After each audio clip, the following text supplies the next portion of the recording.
everybody else who's going to be joining in. As Nick said, we're going to be going over some common tips and tricks and functions. Some of this may be new, and if you're already utilizing collections, some of this might be touching base on what you already know. But we're going to kind of go over what's the best practices to do each of these items. And so, first, we're going to kind of go over the permissions and how to access collections.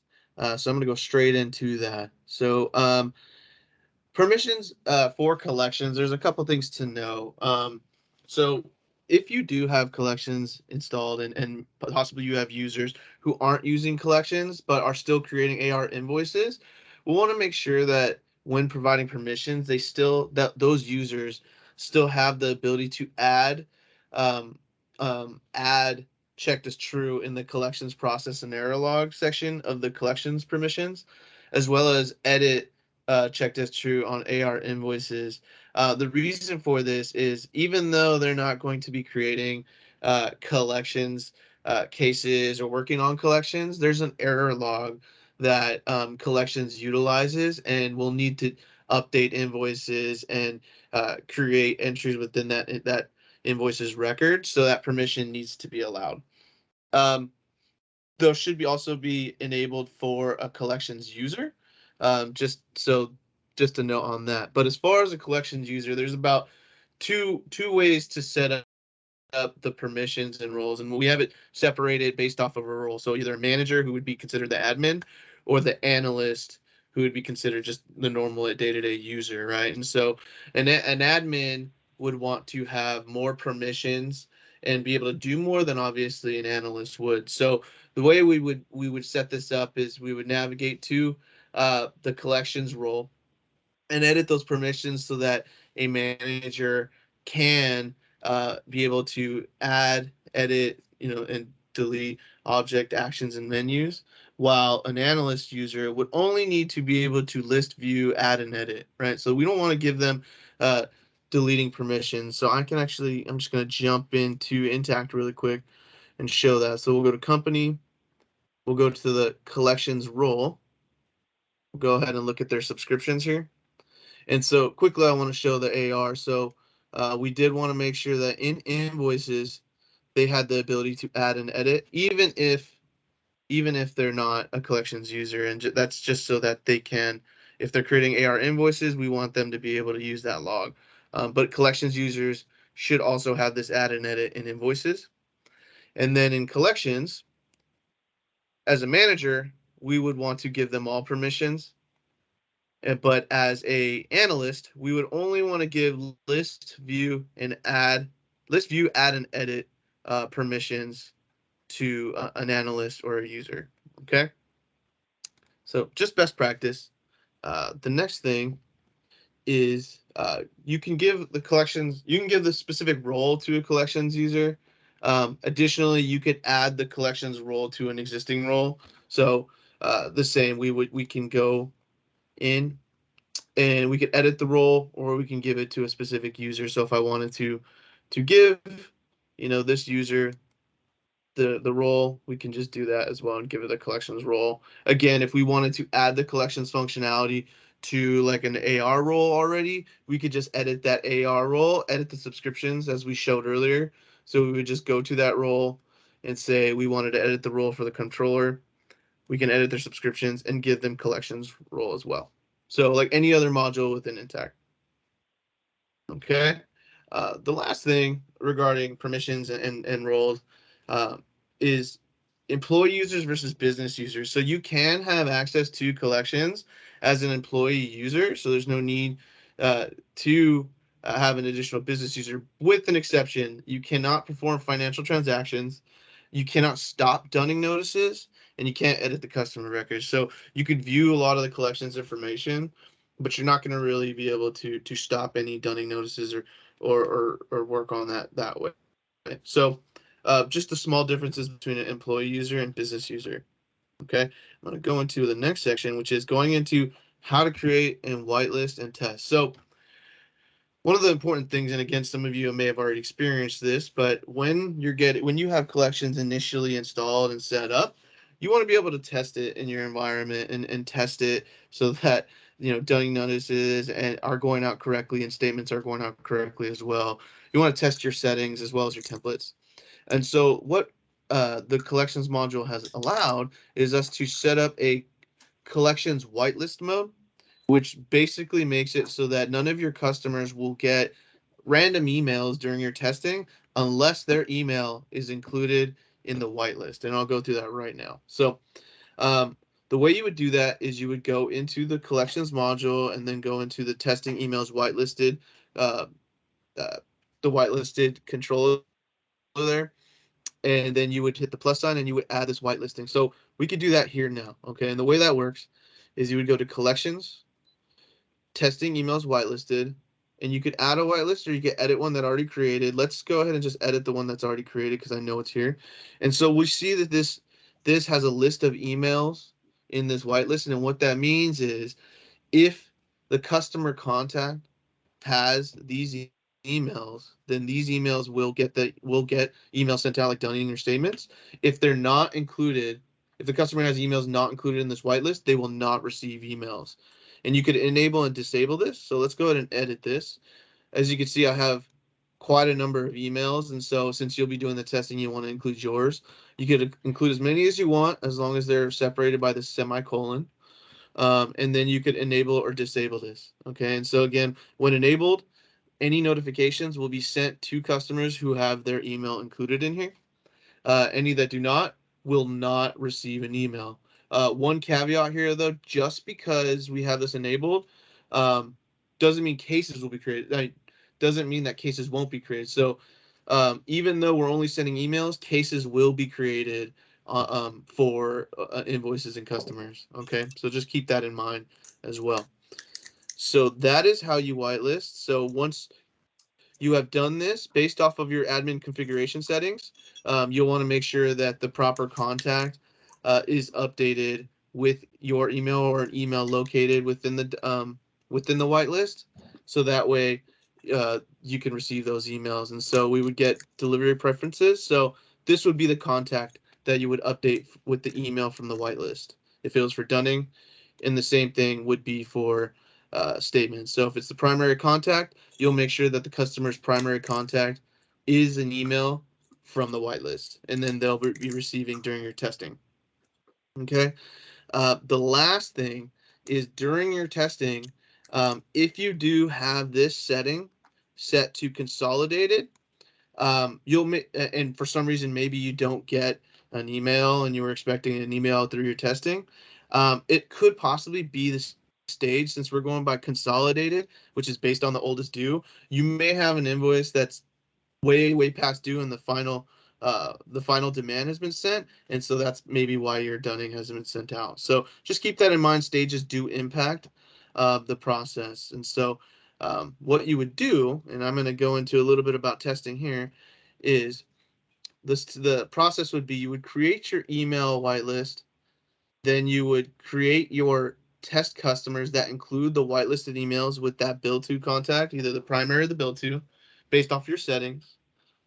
You would create a sample invoice for testing those customers with the desired due date. So if we wanted to test a template that was for invoices that are older than 30 days, or the 30-day plus template, you would set the due date with a little bit, maybe a day past those 30 days, and then you would set the expected dunning runtime.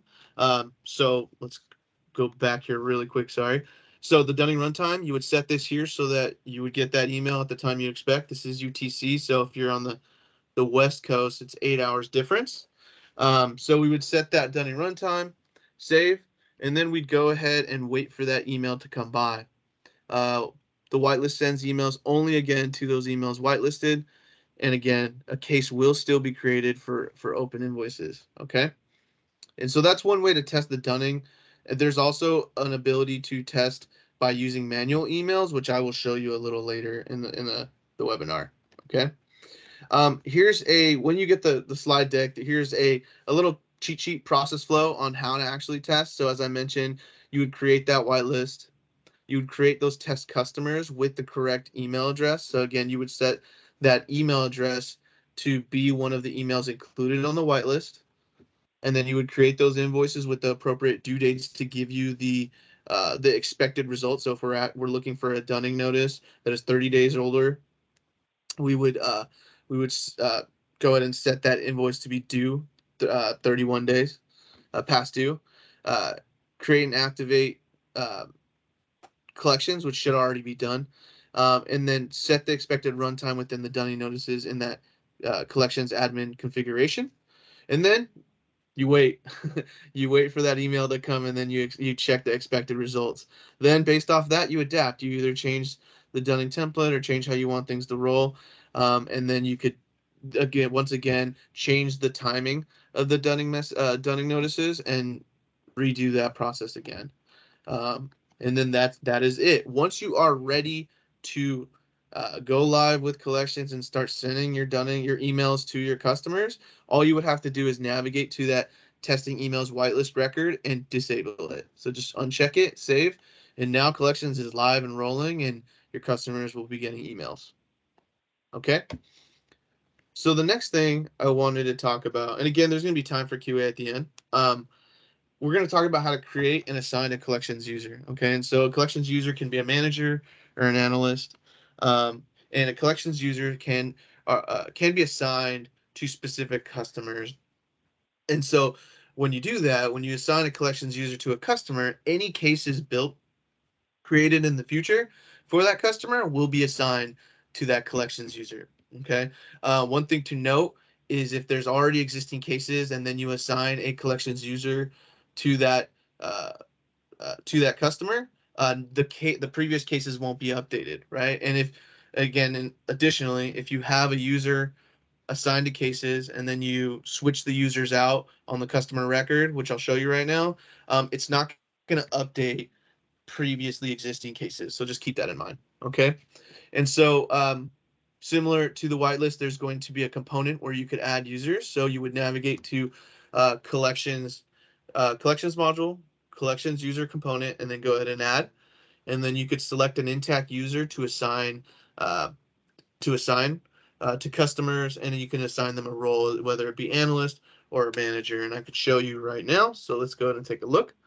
So again, we'll go collections. We'll go to collections user, and again, you could edit users or we can add a new one, which we will add a new guy here. You could select, it makes it easy so you don't have to fill anything in. So it goes by the Intacct users here, and so you would just map it there. So we just map myself here, and then I could assign myself customers. So if I want to assign myself customers here, so that in the future, any cases created would be automatically assigned to me as the user, I could add them, and I could add multiple customers if I wanted to go that route. If I did too many, I could take those off, and then I could assign myself a role, and then I can go ahead and save.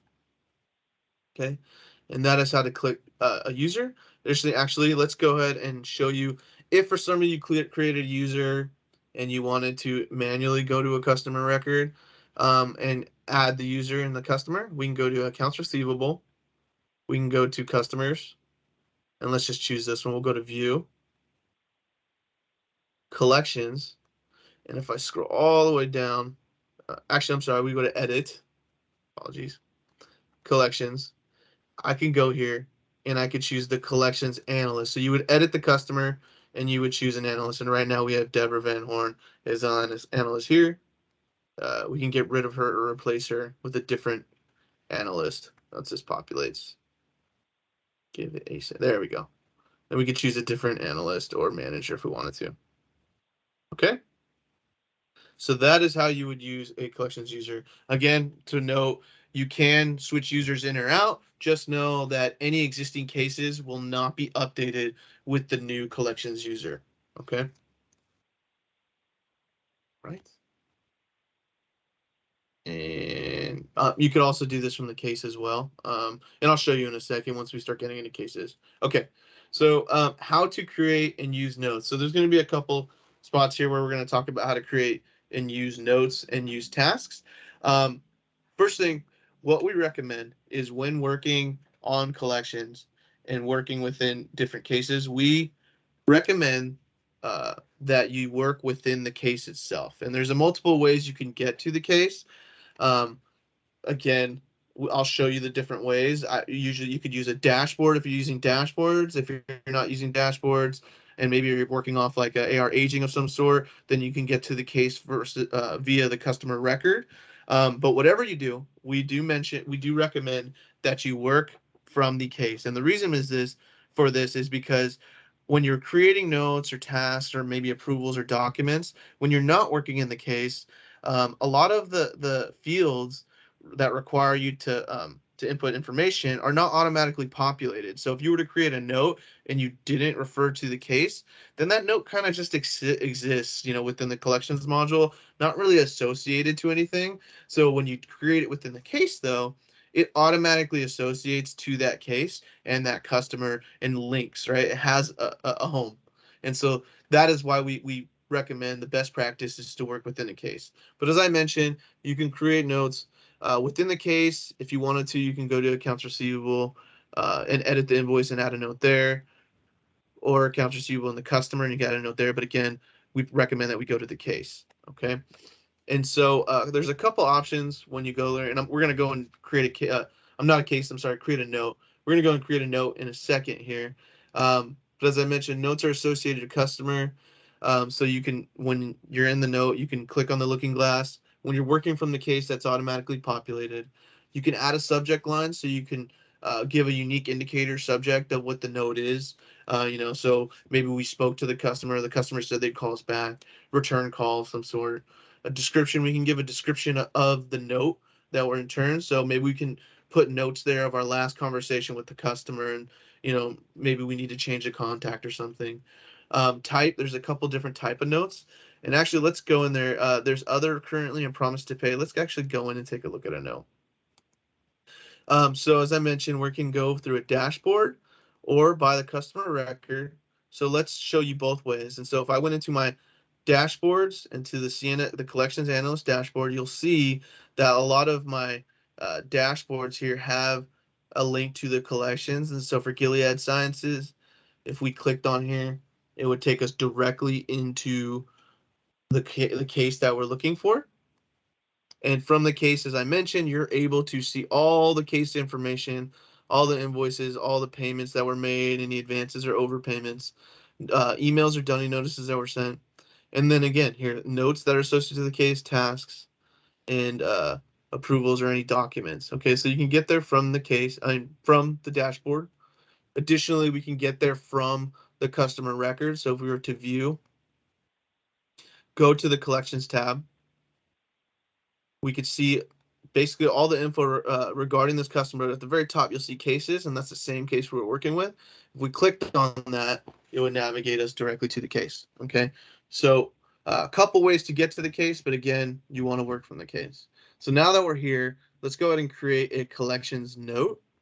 And so we'll go ahead and click on new note. Again, if you created a note, again, that's not associated to the case, but should be, you could attach a collections note by finding it here. But you can go to new note. And again, now that you see that it populated the customer based off of the case we're in, and it populated the case that we're in here. So no manual labor there. It just makes it easier, it's cleaner, and it's automatically linking to the case we're in.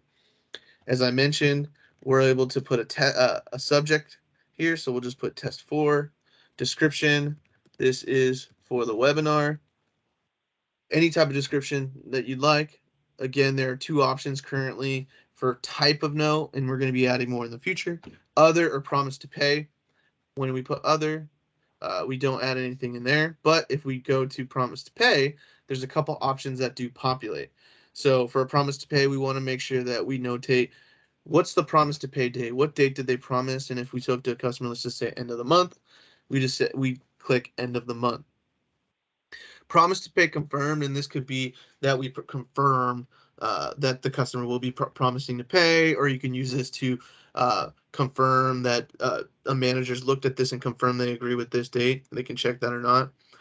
Historical is something that's used during testing, and so it will be removed from the package, so there's no need to update this checkbox, but no need to update that there.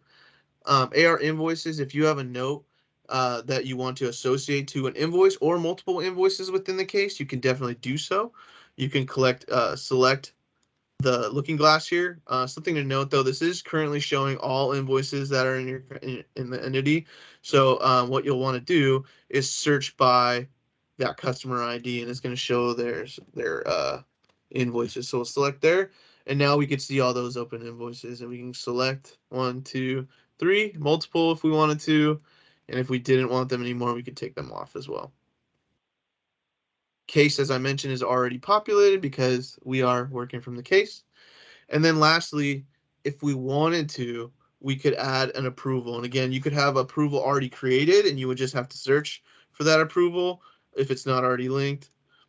You could search for that approval, I mean, or you could actually create an approval directly from here. And then here you could create the approval, create the custom, add the customer here, the invoice, and create the information for the approval here. So you could do directly from here. Then all you need to do is save. And that note is now, oh, sorry. It wants us to let's put an invoice in there. Possibly the invoice that I used was not correct. So we'll just go ahead and save there. Let's get out of there. Oh, I must set a promise. I must set. So I don't know. Let's see here. Of course, I'd run into an error. Save. It's being finicky right now. Let's just put another, and we'll save that here.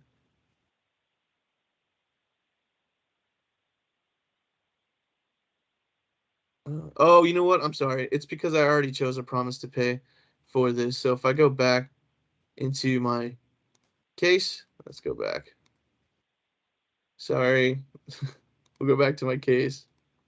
Here you go. It's because I already created one this morning for this customer. So can't put a promise to pay on the same invoices. So that's how you add a note. Sorry, here we go. A promise to pay. And that's how you would add the note for this case. Okay. Next is tasks. So similar to notes, you would do the same thing. You would want to work directly from the case. And so what tasks allows you to do is be able to create tasks that can help you kind of keep track of next steps for a case. Maybe we want to create a task just to follow up or just to keep an eye on this. Really anything you think of for a collections case. But again, you could do this from the case. You could do this from the invoice or the customer. But again, best practice, do it from the case. And so the way it works is tasks can be assigned to a specific user and given dates such as a start and end date. So again, when we're working from the case, the customer is already populated. You can give it a task name. You can give it a description. Priority, there's going to be a priority of 1, 2, or 3. 3 being, the least priority and 1 being the most. Again, similar to notes, you're going to be able to add one or multiple invoices to associate to the task. Case will be automatically populated if you're working in the case, or if you want, you can assign a case if you're working outside of that. Assign to is who you would assign. This will be a collections user, right? So you'll assign a collections user to this task, so we know who's going to be taking care of it. You'll have a couple dates here. So task start date, when the task is supposed to be starting. The due date, when the task is due. Completed date would be the date that the task is completed. So that would be from whoever it's assigned to would update that. And then reason. We can use reason in a couple different ways. We can give a reason why the task is not completed. We can give a reason for the task. It's really how you'd like to prefer, your flow would prefer. And then finally, the last required field, anything red would be required field, would be the status. So it could be open, it could be on hold, it could be completed or canceled. Okay? I'm sorry, closed. And then that's how you would use a task. Similar to notes, again, you would have the option here to create a task or attach a task for some reason. If you created a task outside of the case, you could attach it to the case here. And you just click new task and create it here and then save. Okay. So that is task. Again, best practice to do it from the case. Okay.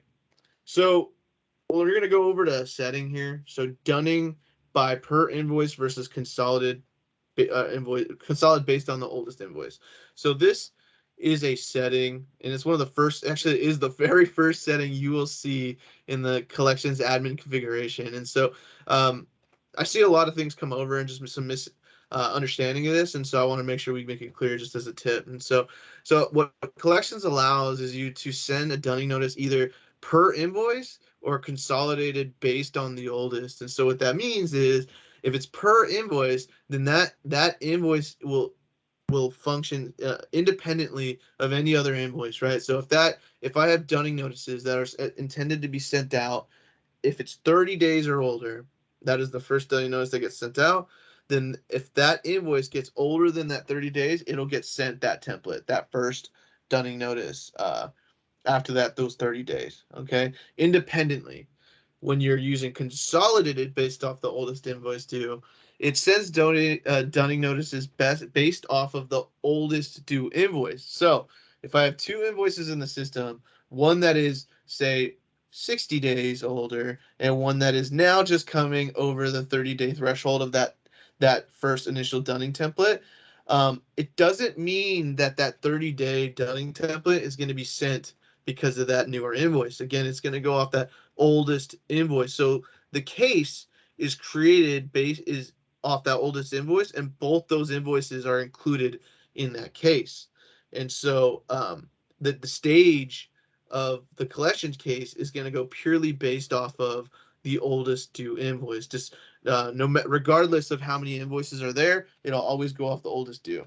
So if there's an instance where you're expecting a dunning notice to go out for one of your new invoices, and it didn't go out, chances are you're consolidating, and it's because it's going based off of an older invoice. Okay, and so I'll show you the setting just so that we're all know where to go. So you would just go to Collections, Admin Configuration. All right, and it's going to be the very first thing we see, and it's going to be this guy right here. There is a tooltip, so if you ever forget what the purpose is, the tooltip is here. This is also where you can enable or disable dunning notices, but this is where you could choose per invoice or consolidated. Okay. All right. So when are dunning notices triggered? Okay. So we showed this a little earlier, but dunning notices are triggered. They can be triggered manually for an invoice or case. So we could send out manual emails or messages, or they're triggered automatically based off of the specific scheduled job run. Okay. Um, and I'll show you how you could disable them for specific entity, customer, or invoice. But as you can see, in admin configuration for collections, the tab 9 shows the running time for dunning notices. So this is going to be the expected runtime for your dunning notices and your statements. And again, this is off UTC. So if you're on the West Coast, it's an 8-hour difference. This is the time that it's going to go off of. This is the time for dunning notices. The date is going to go based off the template, which I'll also show right now. So let's just take a look in the environment real quick. We'll go to runtime. So again, I have it running at 4 p.m. UTC, and if we go back 8 hours, it's my time. I think it's 8. I think that was 8 a.m. my time. I could be my math completely wrong, but this is the time that the statements and dunning notices will be sent out. Statements, when sending them out, this is going to be the indicator on the delivery day of the month. So statements is just it's sending on this day and it's enabled, and this is the info that statements are sending out for. But the date for dunning is going to be going off of those templates. Okay, so we'll click on templates here.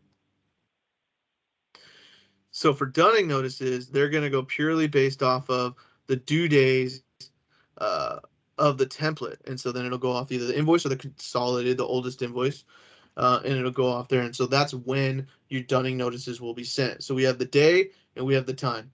Okay. If for some reason I have customers, well, let's go with entities. Say for some reason I have multiple entities, but I only want to use collections for one entity. We can in collections admin configuration, go to entities here, and we can disable or enable uh, collections for that entity. So if I don't want dunning notices for this entity, I can do that. I can do this and just turn that off, and that entity will be off, and they will not receive any dunning notices or statements. Keep that in mind that they will need to be turned on. So if for some reason you have an entity that's not getting notices, chances are they're not activated. So you could turn them on or off. You could have them all on. You could have them one on. It's your preference. Additionally, we're defaulting the templates based off of country, language, and customer type. So another thing is if for some reason you have an entity who has a unique language and there's no templates associated, they're not going to get dunning notices either. So they need to be the same. One last thing, and it's a new feature, and some of you may have noticed this, is we've added the ability to default the date format on your templates. So if you're working with multiple countries and maybe they prefer different date formatting, you could change the default date format for your email templates from here. So this is a new feature that just came out in 4.4. If you're not working, just came out last week. So if you're not working on 4.4, you could reach out to us and we'll help you get that updated. Okay.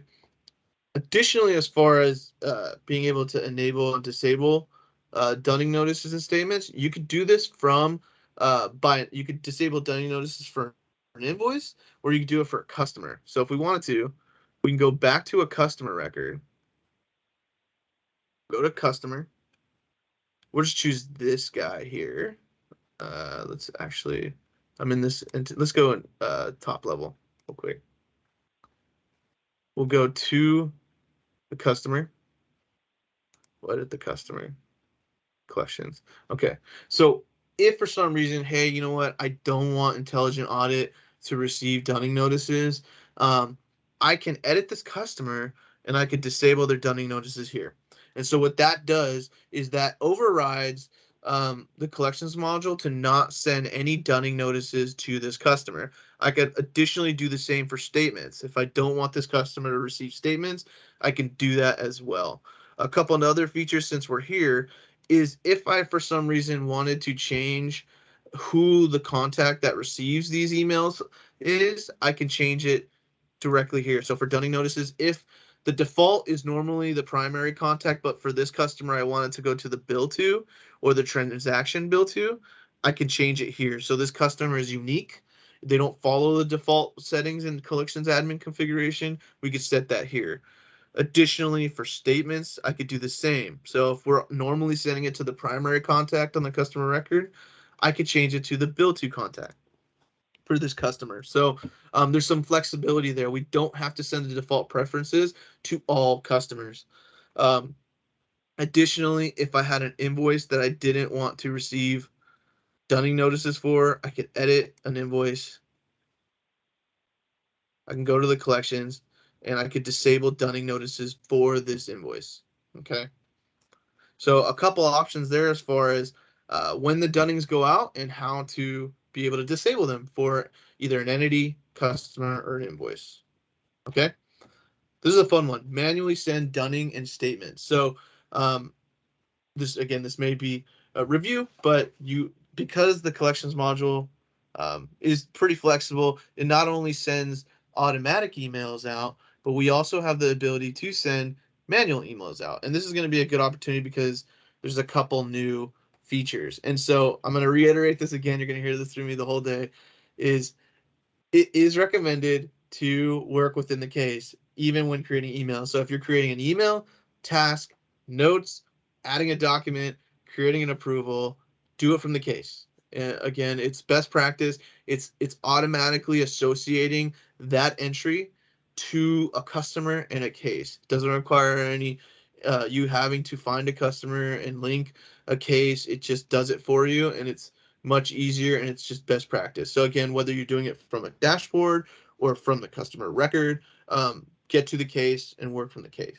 Okay, it helps you organize as well because there are instances where there are multiple cases, and so now you're associating the correct entry to the right case. Okay, so here's some ways to get there. You can get there from the dashboards, as I mentioned, in the customer record, but then you can get there from the case component.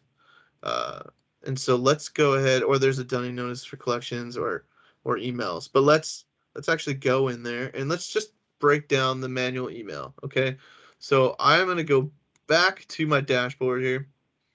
I'm going to go back to Gilead, that case. We'll expand that here. Perfect. And I'm going to scroll down to my new email. Again, if you somehow created an email outside of the case, you need to attach it somehow, and you could attach it here if by mistake you did it. But so now that we're in the case, we can create a new email, and it's going to show the email editor. Okay. And so this may look new to some of you because in 4.4, we came out with a new and improved template and email editor. So this is going to be the same exact thing that you would see in the template editor, which I'll show in a minute as well, just so you can see it. I'm going to go through some of the new features.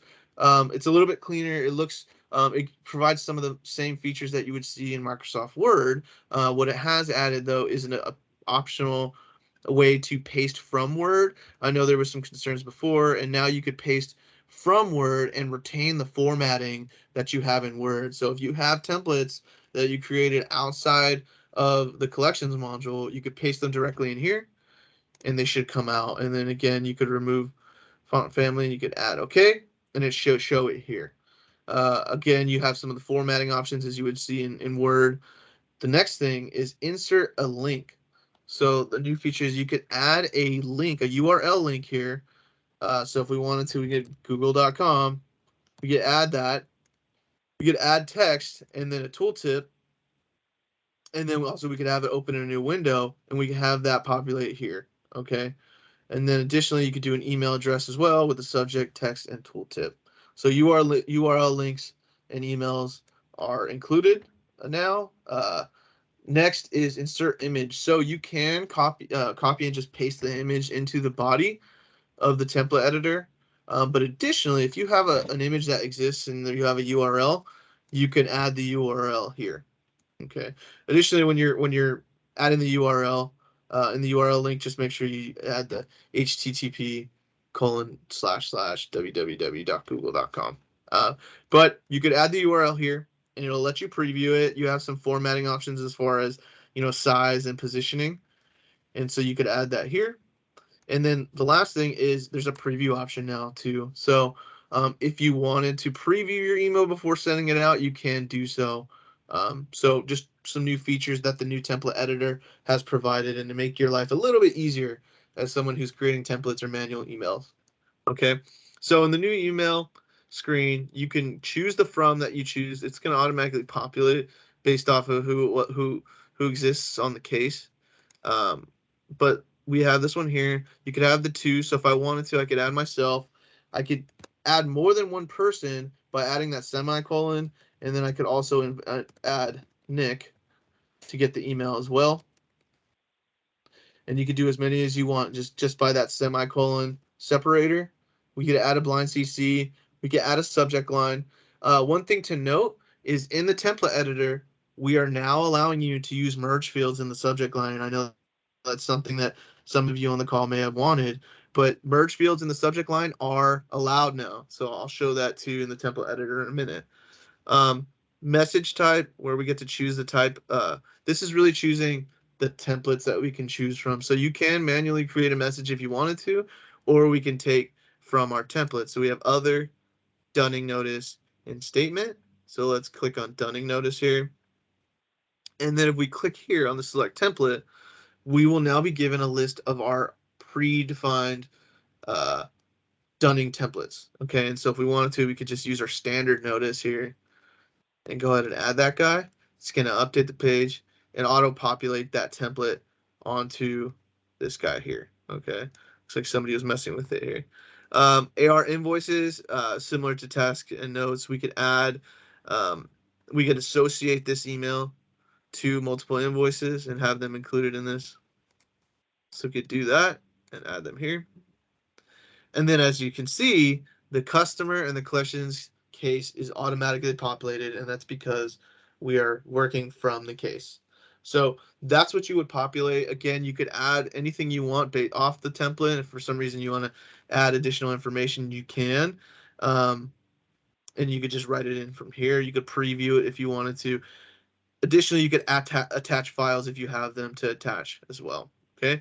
Last thing you do is click send, and it'll send off to the twos and then it would send that over to myself and Nick. So that's how you would create a manual email from the case. Let's go down to the template editor just so you can see what it looks like as well when you're creating your templates. Okay, 1 second here. So we'll go to templates.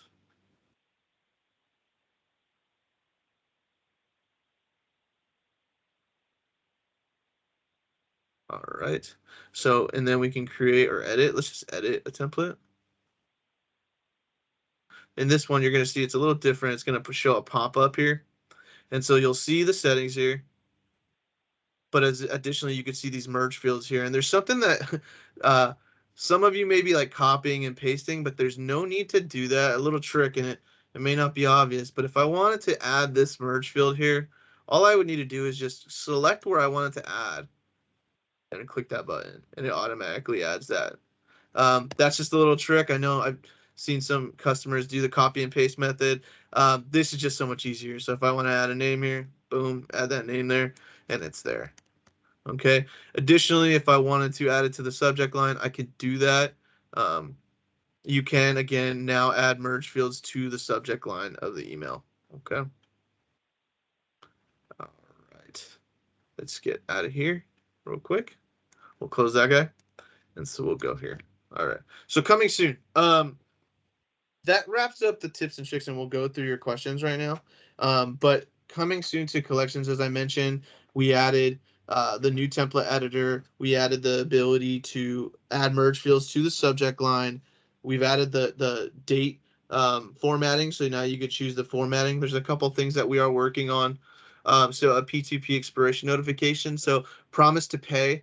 I know that currently there's no notification. So what we're going to do is we're working on a way to notify you that a promise to pay has expired or is due. Okay. Additionally, in R2, a big thing that we're working on is an AR aging workbench.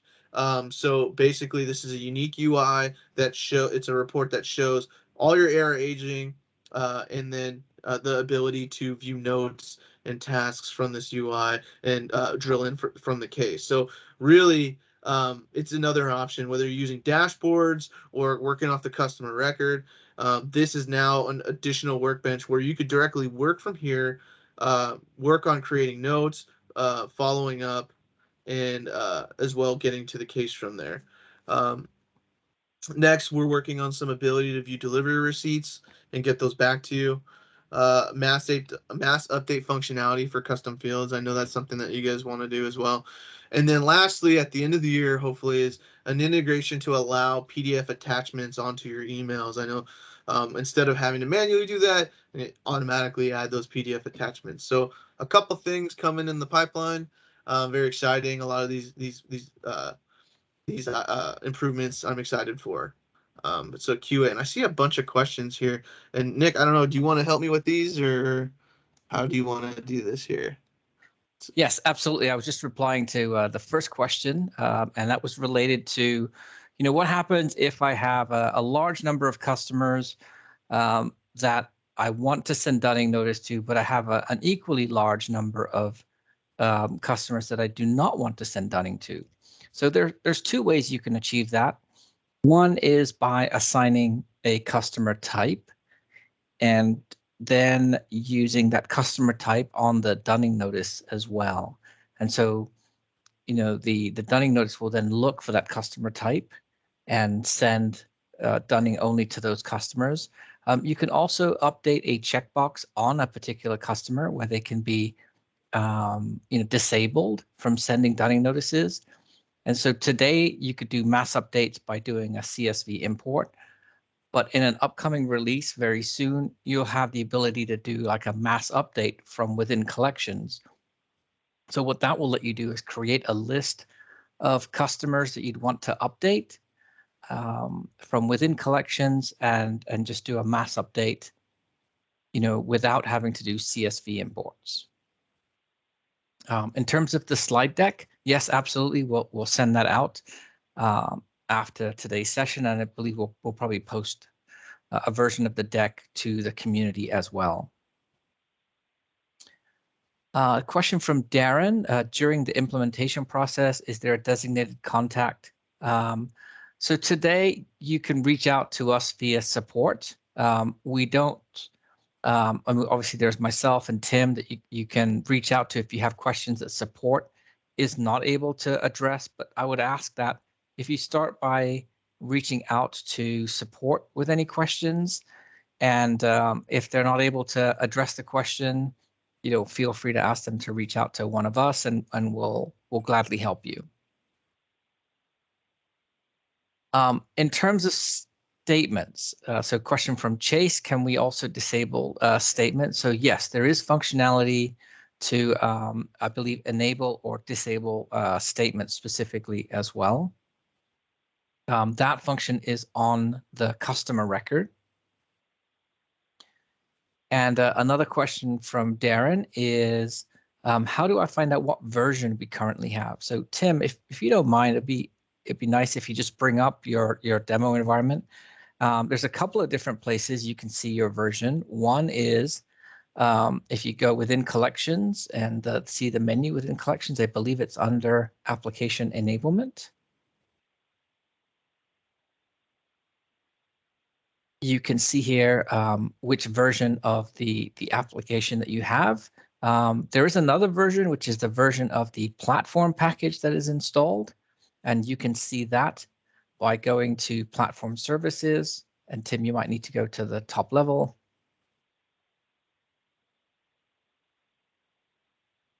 Under platform services, under applications. So there's also versioning for the platform package as well. So a couple of different places. These two numbers should always be the same, but I just wanted to show you the two places where you can look at the version number. A question from Janine is, how do we create a template? And that is done under the admin section. So if you go to the collections menu, go to the admin section, you'll see underneath the general configuration, there is a navigation option to go to templates. You can either add an entirely new template, or Tim, if you want to just edit an existing template, you can duplicate an existing template, so you're not having to start from scratch every time.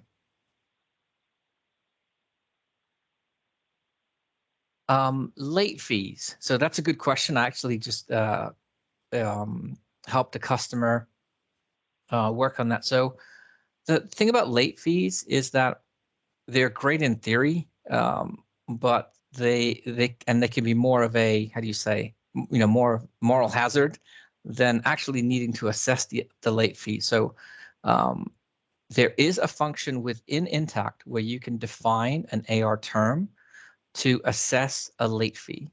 And those late fees are not applied in a fully automatic way. So when you're ready to assess a late fee, you would go into AR, and provided you have a customer with a term that has a late fee configured, you will see an option to assess a late fee. Now, those late fees are created as AR adjustments, so they're not actually added to the invoice itself. And so you would configure your statements to include the adjustments which would reflect the late fee. Amy, does that make sense? Does that and if you want, you can reach out to me directly if you want more info on the late fees. Appreciate that. Thank you. We may reach out with further questions, but appreciate it. You're most welcome. Every time I can say my group has implemented an automation to assess late fees, where we're adding lines to an invoice with a late fee, they find that more often than not, they're having to reverse the late fee. And so we end up either turning off that functionality, or over the long term, they find that they're not using that functionality. But I would suggest sort of leveraging the core functionality for those late fees alongside the statements. Let's see. Chase, you have another question. So it says you have a much smaller list of customers I do not want to send dunning notices to. And so I think the same is true. So you can do a mass update on the customer record for the smaller range of customers that you do not want to send dunning to, you'll see that there is a checkbox there that says disable dunning notices. Chase, does that answer your question? No, it does. I think whenever you started talking about the whitelisting, I was kind of envisioning something the opposite of it, where instead of listing, we have over 3,000 customers, instead of listing every single email we're sending a dunning notice or a statement out to, is there a way we could just list those that we don't want to send those out to? But I think a problem here is that we have an outdated version of collections. I think mine says 3.7, y'all says 4.4. So I don't even see that ability to disable dunning notices on mine. Or sorry, disable statements on my version. Gotcha. Okay. So yeah, I think I've seen that a few times, is how do we get this updated and how do we automate those updates so we're not having to reach out to y'all every time. Right. And I do apologize for the pain associated with updates. As a platform package, there's many updates that we can make that are automated. But anytime where there's a new field being added to Intacct, we do have to add those fields individually on a customer by customer basis. But just know that there are, a good number of updates that we do make automatically. It's just that when fields change within the solution, that we have to work with you to do an upgrade. And because it's your production environment, we want to make sure that you're fully aware of what fields are changing, how workflows are changing, and make sure we have your approval before we make those changes. There's one. I'm sorry, one more sec. Chase, just the whitelisting. That's just for when you're testing. So the whitelisting makes it so that you can test collections without sending emails. But if you want to disable customers in live, you would use this button. But again, as Nick mentioned, we would need to update you to a newer version. Got it. And Sure. then the way to facilitate that would be a ticket through the customer support. Yeah, Nick. That's the next upgrade, question. For the upgrade, or just to update that field. Update. Version updates. So right now I have 3.7, but y'all have 4.4. So I was wondering how we facilitate the request to update. I put in a ticket actually during this call, but I wasn't sure if that was the way to do it. That's perfect. We'll get on that right away. Great, thank you. There's a question from Pramod about the difference between collection notes and the collections module. So it's a great question. Collection notes is an earlier version of the collections solution. My group helped build this collection notes solution back in, I think, 2010. About 4 or 5 years ago, we completely rewrote the solution. It was a complete redesign in terms of architecture and functionality, which is why we created an entirely different version. And so Pramod would be happy to upgrade you from the collection notes solution to the new collections module, and get you using the latest and greatest version. I think you'll notice an enormous amount of additional features and functionality compared to the collection notes solution. Thanks, Nick. How do we do that, upgrading to the new collections module? Same way as Chase just mentioned, just log a support case requesting an update and an upgrade, and we'll get right on that for you. Great, thanks.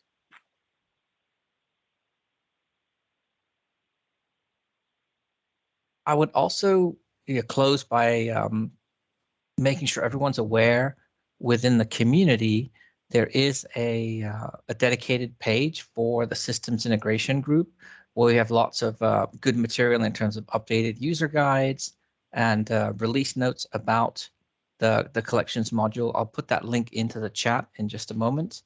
And please do bookmark that page.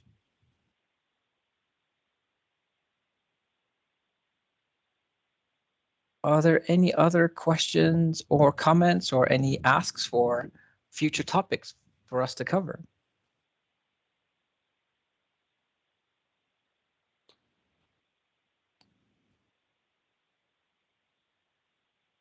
Hey, Nick, this is Chase again. I was going to ask, so did you say that link will tell us when a new version has come out, so we need to put in another ticket to request an update to our current version?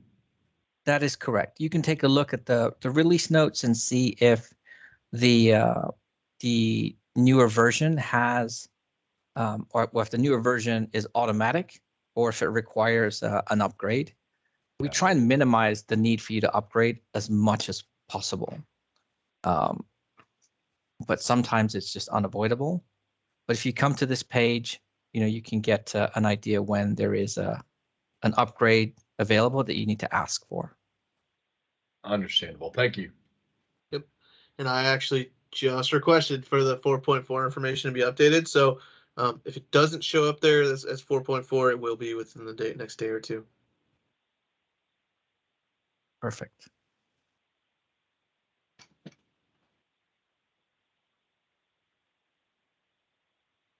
Cool. I think that is it. As Nick mentioned, this is a webinar we're going to be planning on doing fairly frequently every month. So hopefully you guys enjoyed it. Next month we'll have something new and fresh, and pretty soon there'll be that new aging workbench, which will be one of our next webinars too. So I'm excited to share that with you all. And then Nick, was there anything else before we wrap up?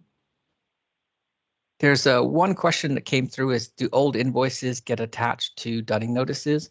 Not today, but I'm very excited to say that we are looking forward to getting that feature implemented by the end of this year. For quite some time, we've been waiting for some core functionality to be released. It is on its way, and I'm super excited to be able to share that improvement by the end of the year.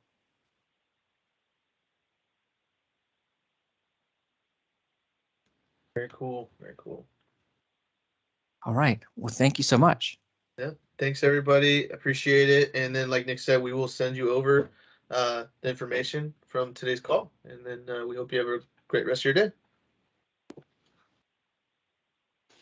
Bye, guys.